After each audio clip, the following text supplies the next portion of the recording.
Every year we get a brand new Call of Duty, and the question at this point is, does the new yearly release get better than the previous one, or is it just more the same?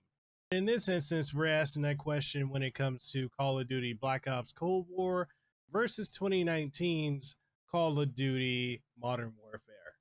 Let's go ahead and get into it.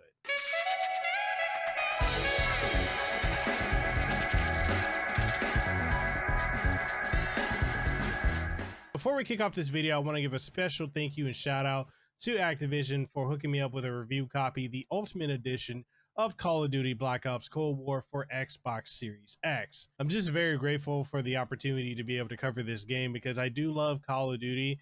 I'm not the best when it comes to the competitive side of it, but I do like dabbling in the multiplayer here and there. And I literally come to Call of Duty for the campaigns. I know I'm probably going to be mocked for that, but the reality is I love playing Call of Duty games for the campaigns. However, when it came to Call of Duty Black Ops Cold War, one of the things that was really different about this one compared to every other release that's come out is the fact that the multiplayer is what hooked me. I started playing the beta back in the summer of last year. And then, when I got the opportunity to get the full game, this is primarily the main thing I'm playing. Like, I will be covering in this review, the story mode, but I've honestly am going to be talking about the controls and the multiplayer functionality. So, with that being said, guys, I'm Mekel, Kasanova, Hawaii content creator, host of Hawaii's #1 podcast and the #1 podcast in the Pacific, the Kasanova Podcast. I stream every single week on twitch.tv/Mekel Kasanova, so catch me over there. And if you haven't already, make sure you go ahead and sub to the channel, ding the notification bell. That way you can stay up to date on all the latest and greatest content that comes from this channel. With that being said, let's go ahead and get into the review of Call of Duty Black Ops Cold War. Black Ops Cold War is set between the events of Call of Duty Black Ops and Call of Duty Black Ops 2, with the focus being on the pursuit of Perseus, a Soviet spy whose goal is to take down the United States and shift the power over to the Soviet Union. To prevent this, Alex Mason, Frank Woods, and James Hudson all return to bring in Perseus. They are joined by Bell, who was recruited by the CIA officer Russell Adler and his multi-nation task force. Now, as far as the gameplay, Black Ops Cold War plays like your standard Call of Duty game, and that is not a bad thing, as it makes it easy to pick up the controller and dive right into the action. You have 3 different modes by default for this entry, which are Campaign, Multiplayer, and the series staple of Zombies. The campaign has 16 missions that you can run through in roughly 4.5 hours if you're dedicated to just blowing straight through it. And kicking off the campaign, you'll need to create a dossier for your character Bell, with you needing to give the character a first and last name, as well as decide on their skin color and gender, of which have the option to select between classified, male, female, and non-binary. After selecting those, you will have to select what Bell's psychological profile will be, which will determine what your stat bonuses will be, such as increased ADS or aim down sight speed, quick reloading, extra clips, and more. You'll need to select 2 profiles and won't be able to change them once you finalize your character profile. Each mission runs the gamut of being a typical run from point A to point B to initiate this or that scripted event that unfolds. So it's the typical Call of Duty experience. The missions will have several optional side objectives that you can partake in, from finding informants to finding keys and snapping shots of maps and more, that unlock more evidence that can be used to dive into the optional missions. Some missions where you have to go after certain targets and will give you the option of how you want to interrogate or question them, with you often having the option to either let them live or execute them. After the intro mission, you would be dropped into the CIA base of operations, which will allow you to select where you want to go to next by either selecting any of the main missions or the side missions, which give you more details on the story, as well as allowing you to replay earlier missions to gain more of the items needed for evidence. The few things that set this game's campaign apart from the others is the ability to grab enemies and use them as hostages, with you being able to kill them immediately or strap a grenade to them and push them into enemies to take them all out at once. If you decide to do neither, then there will be a bar that will deplete itself over time, and if you don't do anything, then the enemy will free themselves. There will also be instances where you will need to unlock doors by rotating the right analog stick to a specific area in order to pick each section of the locks. Now, moving over to multiplayer, you have tons of options that you can choose from, such as a standard deathmatch, team deathmatch, kill confirmed, free for all, and more, with these standard modes having anywhere from 8 to 10 players in these matches. The modes with anywhere from 24 to 40 players in the lobby are Fire Team, Dirty Bomb, Combined Arms, Domination, and Combined Arms Assault. You can customize your loadouts, customize each individual weapon that you have to alter each of its stats, and even change out your operator, which is essentially a character skin. The last mode to speak of is Zombies mode, which has become one of the staples of the franchise. You'll find some of the maps from previous entries, zombie modes that are revamped to give them an updated look and feel. You'll also find a new addition added to this mode in the ability to bring in the custom loadouts that you have in multiplayer mode over to Zombies mode. Another addition is the weapon rarity system that allows you to have a sense of progression similar to what you would expect in an MMO. You can also access the main menu, the free-to-play Warzone game, and Modern Warfare 2019 version if you already own that game. Now, as far as the graphics, here's a hot take.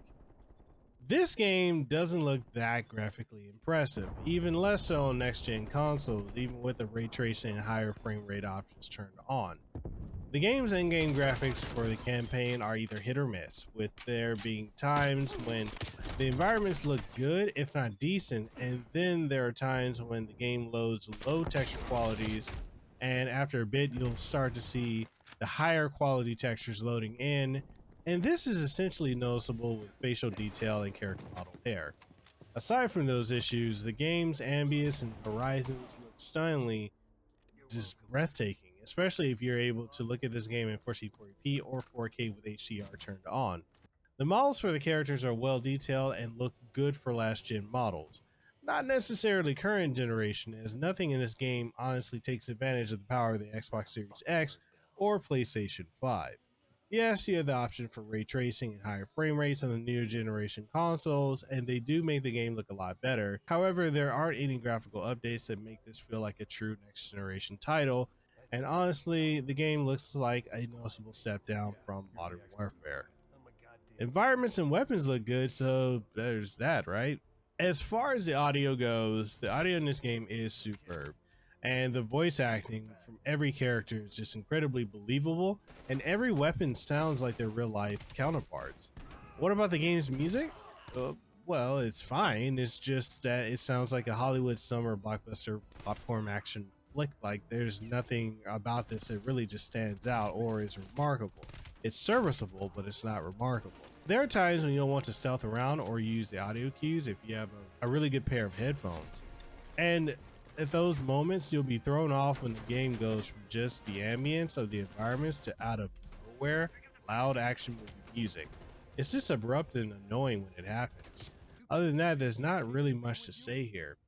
Now, as far as the downsides, I already touched on earlier about the graphics. I still think it could be a lot better, especially for the newer generation consoles.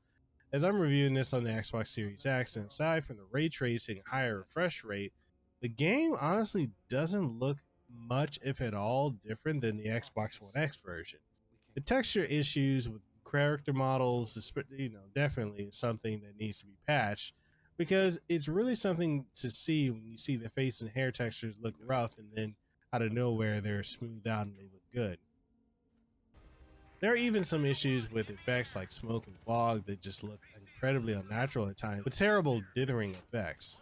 I just wish the game felt like it was doing more than the phenomenal Modern Warfare for 2019, instead of feeling like a yearly rehash. As far as a wrap up, Call of Duty is a yearly series with oftentimes little to no difference between the releases, save for a campaign that follows up a previous entry, or, as in the case of Black Ops 4, forgoes the campaign altogether. Gameplay is tweaked here and there between entries, and with many games having forgettable storylines, you often find yourself coming back to the multiplayer mode because that's the main reason that people pick up Call of Duty, and in that area it usually always delivers. In the case of Black Ops Cold War, Activision seriously nailed it with a ton of different modes for you to dive into and enjoy and play with the community, so you'll never have a lack of something to do in this game, giving the infinite replayability. While I cannot say that the story is, remarkable by any means, The gameplay of Black Ops Cold War, along with the innumerable multiplayer modes and more, all make this one of the best shooters and games out there for you to dive into, no matter what you play on. However, if you don't feel like spending, 70, 60, 70, 80 or so dollars for this game, depending on which edition you get, you can always just go with Warzone, which is typically where everyone's going to anyway. And that's it. That's the review for Call of Duty Black Ops Cold War. Again, shout out to Activision for providing the review copy of this game for Xbox Series X. I enjoy it. The story is forgettable. I have to be honest, keep a buck. The story is forgettable. The graphics, they're not that great. They could definitely be patched. I mean, some moments they look phenomenal.